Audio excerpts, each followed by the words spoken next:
अस्सलाम वालेकुम। मैं हूँ अफ़सा आरिश। एक बार फिर आप लोगों के सामने हाज़िर हैं हम व्यूज़ ऑन न्यूज़ में। मेरे साथ एजाज़ साहब फिर आज मौजूद हैं। हम कुछ मौज़ूआत पे इनके साथ इनसे अपडेट्स लेंगे। नई और ताज़ा तरीन जो मौज़ू है हमारे पास कि पबजी को कुछ अरसे के लिए बंद कर दिया गया है, उसकी वजूहात क्या हैं। और दूसरा हमारे पास जो मौज़ू है वो बिलावल भुट्टो ज़रदारी को क्यों लगता है कि जनाब हुकूमत उनके वालिद को कत्ल करवाना चाहती है। और इससे पहले ही जनाब सबसे पहला जो एक अहम मौजू है जिस पे आज एजाज़ साहब बात करेंगे और वो क्या है और सबसे अहम मौजू है ये आप लोगों को एजाज़ साहब बताएंगे। तो सुनिए एजाज़ साहब की ज़बानी। देखें, अभी चंद दिन पहले प्राइम मिनिस्टर साहब ने ये कहा, और ये जिस दिन बजट मंजूर होना था उससे एक दिन पहले स्पीच में कहा। उनका ये कहना था कि वो नागुज़ीर हैं, वो कहीं नहीं जा रहे।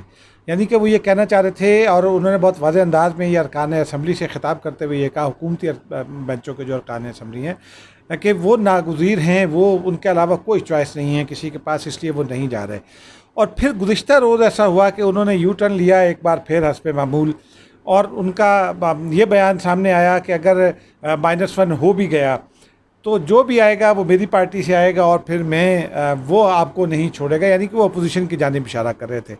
अब उनके इस बयान को कई पहलुओं से देखा जाता है।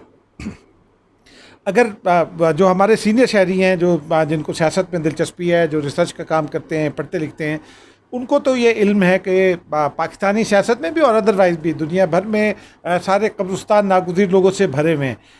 हमेशा बहुत लोग ऐसे होते हैं जो लाइमलाइट में आते हैं और फिर वो ये समझते हैं कि वो नागुज़ीर हो गए हैं, और फिर वो एक, चूँकि कुदरत का एक निज़ाम है, वो सीन से हट जाते हैं, उनकी जगह और लोग आ जाते हैं, और फिर दुनिया शायद उन्हें याद भी नहीं करती। आप सदियों पुरानी बातें ले लें, प्री हिस्ट्री उठा लें, कई काहिने आज़म ऐसे थे जो अपने आप को नागुज़ीर समझते थे। शद्दाद, नमरूद, फ़िरौन मिस्र, कौन कौन से बादशाह ऐसे नहीं थे, हसन बिन सबा, कौन कौन से लोग ऐसे नहीं थे जो अपने आप को नागुज़ीर समझते थे, लेकिन आज वो नहीं है, उनका कोई नाम लेवा भी नहीं है। इसका मतलब ये हुआ कि ज़िंदगी को चलते रहना है, और सियासत को भी चलते रहना है। सियासत में कल जुल्फ़िकार अली भुट्टो थे, फिर बेनज़ीर आ गई, बेनज़ीर और जुल्फ़िकार अली भुट्टो के दरमियान बेगम नुसरत भुट्टो आ गई, और आज बेनज़ीर नहीं है, उनका बेटा बिलावल है, उनके वालिद हैं। कल नवाज शरीफ थे, लेकिन आज नवाज शरीफ नहीं है।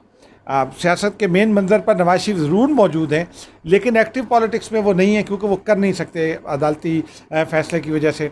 आज उनकी बेटी मरीम नवाज़ मौजूद हैं, गो के खामोश हैं। उनके भाई शहबाज शरीफ मौजूद हैं, जो दौड़े दौड़े लंदन से इसलिए आए हैं कि नवाज शरीफ साहब ये समझते हैं, और उनके साथ जो बैकडोर राब्ते भी जारी हैं, उसमें वो ये चाहते हैं कि उन्हें ये तो गारंटी दी जाए कि 2 साल तक उनका के बाद अगर उन्होंने निज़ाम को ठीक भी कर दिया तो उनको कोई छेड़ेगा नहीं छेड़ेगा, इसकी गारंटी की जाए। और वो शाहिद खाकान अब्बासी साहब को आगे लाना चाहते हैं। मरीम नवाज़ साहिबा शाहिद खाकान अब्बासी साहब के साथ हैं, लेकिन वो ये समझती हैं कि अगर शाहिद खाकान ना आ सकें तो सरदार अयाज सादिक। तो ये दुनिया मौजूद है, लोग मौजूद हैं, आते हैं जाते हैं, ये दुनिया का दस्तूर है। लेकिन जो मैं समझता हूँ, प्राइम मिनिस्टर साहब ने जब ये कहा कि आप मेरे अलावा कोई चॉइस नहीं है, तो प्राइम मिनिस्टर का मुखातिब मैं और आवाम नहीं थे, ना ही वो सामने बैठे हुए अरकान असम्बली थे। जिस तरह नवाज शरीफ साहब ने कहा था कि मुझे क्यों निकाला, तो वो मुझसे और आपसे तो नहीं पूछ रहे थे, वो तो पूछ रहे थे उन लोगों से जिन्होंने उनको निकाला। इमरान खान साहब भी उन्हीं लोगों को ये बावर करा रहे हैं कि अगर आपने मुझे निकाला, -1 किया, तो फिर मैं नवाज शरीफ की तरह सड़कों पर हूँगा, और फिर दमादम मस्क कलंदर होगा। अब जो एस्टेब्लिशमेंट हमारे मखसूस मानों में है, उसको पब्लिक की हिमायत भी चाहिए होती है, वो पब्लिक को न्यूट्रल भी रखना चाहती है। इसलिए इमरान खान साहब ने ये बाकायदा तौर पर, जो मैं समझता हूँ, ये धमकी लगाई और फिर पीछे हो गए। उसके बाद जो बैकडोर में चीज़ें हुई, उन चीज़ों के नतीजे में फिर इमरान खान साहब का नया बयान आया कि -1 अगर हो भी गया। अब ये -1 की बातें क्यों हो रही हैं हमारे यहाँ? मैंने पिछले तकरीबन 33 साल में मैंने ये देखा है कि जब भी इस किस्म की बातें होती हैं, पर्दे के पीछे कुछ ना कुछ हो रहा होता है। एक ज़माने में ग़ुलाम मोहम्मद साहब जब पाकिस्तान के गवर्नर जनरल थे, तो वो ऑल पावरफुल थे, बीमारी की हालत में भी वो पावरफुल थे। फिर चश्मे फलक ने देखा कि उनको इस्तीफ़ा देना पड़ा, और कुदरतुल्लाह शाहब ने ये इंकशाफ किया कि जब इस्तीफ़ा दिया जा रहा था, उनसे इस्तीफ़ा लिया जा रहा था, तो पर्दे के पीछे अयूब खान साहब ख़ुद तशरीफ़ फरमा थे, और उनके पास कुछ असलहा भी था। उसके बाद इस्कंदर मिर्ज़ा साहब तशरीफ़ लाए। इस्कंदर मिर्ज़ा साहब भी अपने आप को नागुज़ीर समझते थे। अयूब खान साहब आए, अशरा तरक्की हुआ, 10 साल के लिए नागुज़ीर समझते थे। जुल्फ़िकार अली भुट्टो साहब ने ये कहा कि मेरी कुर्सी बहुत मजबूत है। ज़ियाउल हक़ साहब ये कहते थे कि मेरी बड़ी ज़रूरत है, अगर मैं ना रहा तो आलम इस्लाम का क्या बनेगा। मुशर्रफ साहब ये समझते थे कि मैं ना रहा तो पाकिस्तान तरक्की नहीं करेगा। ये सब लोग अब नहीं हैं। लेकिन ये जब ये बातें कर रहे थे कुछ इनमें से तमाम लोग, तो इनका जो मुखातिब था वो अवाम नहीं थे। मसलन जुल्फ़िकार अली भुट्टो एस्टेब्लिशमेंट को ये पैगाम दे रहे थे।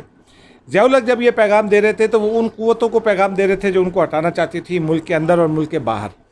इसी तरह इमरान खान साहब, नवाज शरीफ साहब ने ये पैगाम हाल ही में दिया। आसिफ अली ज़रदारी ने एक मरतबा ईंट से ईंट बजाने की कोशिश की थी। फिर वो ईंट से ईंट किसकी बजा रहे थे? वो मेरी और आपके साथ तो मुखालफत नहीं थी। फिर उनको बैरून मुल्क जाना पड़ा और फिर उनको कई तवील अरसे तक खामोश होना पड़ा। तो पाकिस्तानी सियासत का ये अलमिया है कि लोग इसमें ख़ुद को नागुज़ीर समझने लगते हैं। नागुज़ीर समझना नहीं चाहिए। जब भी इस किस्म की सूरत हाल होती है, उसके लिए आप बात करने के बजाय प्लानिंग करें और उस सूरत हाल का मुकाबला करें। सूरत हाल का मुकाबला करेंगे। अब हमारी इतलात इस वक्त ये हैं कि इन हाउस चेंज की कोशिशें हो रही हैं। इन हाउस चेंज में शाह महमूद कुरैशी आते हैं। इन हाउस चेंज में मियाँ मोहम्मद सुमरो आते हैं। इन हाउस चेंज में असद उमर आते हैं। शहबाज शरीफ साहब इन हाउस चेंज में इतलात ये हैं कि नहीं हैं, वो किसी और को पुश करने की कोशिश कर रहे हैं। एक नाम अब तेज़ी से राजा परवेज़ अशरफ का भी आया है, जो बहुत तेज़ी से मुकदमात से बरी भी हुए हैं। और 1 साल पहले किसी एक बाखबर शख्स ने दावा किया था कि अगर कोई इन हाउस तब्दीली आई तो राजा परवेज़ अशरफ अहम होंगे। अब देखना ये है कि अगले 1 से 2 महीने में, मैं मुसलसल ये कह रहा हूँ कि ये 1 से 2 महीने अहम हैं। सितंबर तक की गेम ऑन है और उसमें कोई तब्दीली आ भी सकती है और नहीं भी आ सकती। तो इन 1-2 महीनों में पता चलेगा कि इमरान खान साहब कितने नागुज़ीर हैं। सही है।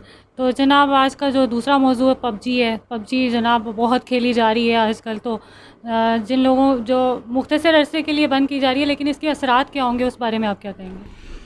देखिए, पबजी एक ऐसी गेम थी जिसने पाकिस्तान में एक स्टेयर क्रिएट किया। पबजी ने कहा यह जा रहा है कि जी बहुत सारे लोग उससे ख़राब हुए, बच्चे बिगड़े, लोग कंगले भी हो गए। एक अफेक्टी तो मेरा अपना बेटा भी है, वो भी पबजी बहुत खेलता था। मेरा भांजा पबजी बहुत खेलता था। ये दोनों अफेक्टी हैं। लेकिन ये इमेच्योर लेवल की गेम खेलते थे। छोटे बच्चे हैं, बस आपस में मुकाबला किया। लेकिन जो पबजी का जो इम्पैक्ट है, जिसकी वजह से अदालत में एक दरख्वास्त गई, लाहौर हाई कोर्ट में बेसिकली वो दरख्वास्त गई और फिर अदालत से ही ये हुक्म PTA को दिया गया कि जब तक दरख्वास्त का फ़ैसला नहीं होता, क्योंकि पबजी के अफेक्टीज़ ने वो दरख्वास्त दी है और अदालत ने ये PTA को हिदायत की कि पबजी को उस वक्त तक के लिए बैन कर दिया जाए जब तक ये सूरत हाल वाज़ेह नहीं होती और अदालत का कोई फ़ैसला नहीं आ जाता। इसमें लेकिन एक और इसका बड़ा अहम पहलू है। पाकिस्तान में सैकड़ों लोग ऐसे हैं, बल्कि हज़ारहा लोग अब ऐसे हैं जो पबजी से वाबस्ते हैं। उनका रोज़गार पबजी के साथ शुरू हो गया था। बहुत बड़ी बड़ी लीग्स हो रही हैं जिनमें लाखों रुपए जीते और हारे जा रहे हैं लोग। हर महीने कई नौजवान ऐसे हैं जो लाखों रुपए कमाते हैं, कई नौजवान ऐसे हैं जो हज़ारों रुपए कमाते हैं। वो तमाम के तमाम नौजवान, जिसमें बड़े बड़े ग्रुप शामिल हैं, बड़ी बड़ी लीग्स के लोग शामिल हैं और ये तादाद शायद लाखों तक पहुंच जाएगी जो इसके मुतासरीन होंगे, उनको बड़ा असर पड़ेगा। क्योंकि पबजी बंद होने से पाकिस्तान के अंदर वो लीग्स ख़त्म हो जाएंगी और जो उनके स्टेक्स हैं वो भी ख़त्म हो जाएगी। उनको माली नुकसान होगा। आपको याद है कि गुज़िश्ता रोज़ भारत ने चीन के जो टिकटॉक है उस समेत 59 एप्लीकेशन चीन की बंद की हैं भारत में। चीन को यकीनन उसका एक माशी नुकसान होगा। उसी तरह ख़ास तौर पर टिकटॉक जैसे बहुत लोग इस्तेमाल करते हैं। पाकिस्तान में लोग टिकटॉक की तरफ माइल होते हैं या बिगो लाइव की तरफ माइल होते हैं। उस पर ये तो आगे चलकर पता चलेगा कि वो कितने अपने आप को फाइनेंशियली स्टेबल कर सकते हैं। लेकिन पब्लिक का जो पबजी के बंदिश का फौरी इम्पैक्ट है, चाहे वो 3 महीने के लिए हो, वो ये है कि इस वक्त जो लीग्स में लोग इन्वॉल्व हैं वो एक तरह से यूँ समझिए कि कंगले हो जाएंगे, अपने लाखों रुपए हार भी जाएंगे, उनके स्टेक्स ख़त्म हो जाएंगे। उसका रिएक्शन भी अगले दिनों में देखने में मिलेगा। लेकिन ये अदालती फ़ैसला है तो अदालती फ़ैसला तो इस पर अमल तो करना पड़ेगा। लेकिन इससे हज़ारों लाखों नौजवान ख़ास तौर पर जो पबजी जिनका ज़रिया माश था वो बहुत बुरी तरह से मुतासिर होंगे। और वो बच्चे जो स्कूलों की छुट्टियां होने के बायस कोरोना की वजह से घरों में बैठे हैं और पबजी खेल कर अपना दिल बहला रहे हैं, वो बच्चे भी बोर होंगे।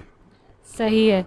अच्छा, हमारा अगला मौजू है बिलावल भुट्टो ज़रदारी। उनको क्यों ये फ़ीलिंग आ रही है जनाब कि हुकूमत उनके वालिद को कत्ल करवाने की साजिशें कर रही है या कुछ इस तरह का मामला है, तो आप क्या कहेंगे? देखिए, बिलावल भुट्टो ज़रदारी ने जो लाहौर में प्रेस कॉन्फ्रेंस की, उसमें उन्होंने ये कहा, उसकी कुछ वजूहात हैं। आप ये देखिए कि भुट्टो ख़ानदान जो है वो चूँकि भुट्टो ख़ानदान के ज़्यादातर लोग नौजवानी में ही और गैर रवायती अंदाज में मंजर से गायब हुए। जुल्फ़िकार अली भुट्टो के एक बड़े भाई होते थे सिकंदर भुट्टो, बहुत कम लोगों को पाकिस्तान में मालूम है कि सिकंदर भुट्टो बहुत अर्ली एज में, जब वो तालिब इल्म थे, 18-19 साल के शायद थे उनकी एज, वो एक हवाई हादसे में फौत हो गए थे। उनके वालिद भी बहुत लंबी उम्र उन्होंने नहीं जी, मतलब वो 50s में थे, बिटवीन 50 एंड 60 जब वो इस दुनिया से चले गए। बेनज़ीर भुट्टो भी का जो रवायती एज है, एवरेज एज है पाकिस्तान में, उससे कम थी उनकी एज, और वो फौत हो गई, शहीद हो गई। बहुत सारे लोग उनको शहीद समझते हैं, बहुत सारे लोग उनको फौत समझते हैं। तो अब इसीलिए भुट्टो ख़ानदान से चूँकि वाबस्ता है, भुट्टो ख़ानदान के दामाद हैं आसिफ अली ज़रदारी, और फिर वो पॉलिटिकल लीडर, एक ऐसे पॉलिटिकल लीडर जो इस वक्त एस्टेब्लिशमेंट के एक हिस्से को भी नापसंद है और इमरान खान साहब को भी नापसंद है। अब आसिफ अली ज़रदारी जो हैं वो बीमार हैं और इसमें कोई शक नहीं है। उनकी कमर पे, उनकी रीढ़ की हड्डी पर एक ज़माने में कैंसर डायग्नोज हुआ था, जिसको वो छुपाते थे रहे उस वक्त भी, लेकिन वो फिर लंदन जाकर, जब वो लंदन गए थे तो वो उन्होंने उसका इलाज करवाया था। अब रीढ़ की हड्डी की तकलीफ़ दोबारा हरी हो गई है, उनको हफ्ते में एक इंजेक्शन लगता है और 2 दिन उनकी फिजियोथेरेपी होती है, जिसकी वजह से उनको वो काफ़ी तकलीफ़ में मुब्तला रहना पड़ता है। अब एक अदालत ने उनकी एक मुकदमे में इस्तिस्ना की दरख्वास्त कबूल कर ली और साथ ही के कमरे में अदालत ने उनको पेश होने का हुक्म दे दिया।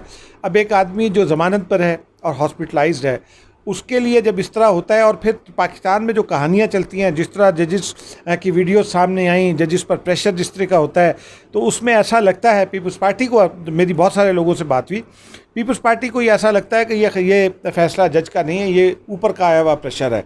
अगर ये ऊपर का आया हुआ प्रेशर है तो फिर पीपल्स पार्टी जिस सिचुएशन से गुजरी है, वो उससे शायद उसको ये लगता है कि आसिफ अली ज़रदारी को रास्ते से हटाना मकसूद है, क्योंकि इस वक्त पाकिस्तान में जो पाकिस्तान में सियासतदान सेटअप में जो प्ले कर रहे हैं, उसमें सबसे ज़्यादा स्विफ्टली आसिफ अली ज़रदारी प्ले कर रहे हैं, और आसिफ अली ज़रदारी से ज़्यादा तकलीफ़ है इमरान खान साहब और उनके साथियों को बनिस्बत किसी और जमात के। यही वजह है कि बिलावल भुट्टो को भी और पीपल्स पार्टी को भी ये लगता है कि हुकूमत उनको रास्ते से हटाना चाहती है, और उनको शायद ये भी लगता है कि कत्ल कराना चाहती है। मैं ज़ाती तौर पर यह समझता हूँ कि शायद ऐसा ना हो, लेकिन बिलावल भुट्टो ज़रदारी को अच्छे की उम्मीद रखनी चाहिए।